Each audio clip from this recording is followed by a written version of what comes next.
বিসমিল্লাহির রহমানির রহিম। স্বরচিত কবিতা কৃপণ।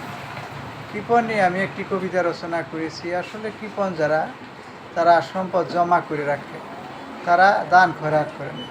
তাদের এই সম্পদ একসময় সাপ হয়ে গলায় এবং শৈলে বধ করবে। কবিতা।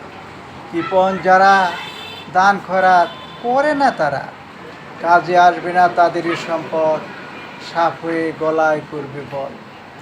আল্লাহর পথে ব্যয় করুন, শাসিয়তে নিরাপদে থাকুন। কিয়ামতের কথা স্মরণ করুন, সম্পদ জমানো থেকে বিরত থাকুন। মুমিন যারা সম্পদ জমা করে রাখে না, তারা দান খয়রাত করার এখনই সময়। যেদিন কোনো বেচাকেনা বন্ধুত্ব থাকবে না, সম্পদ কোনো কাজে আসবে না।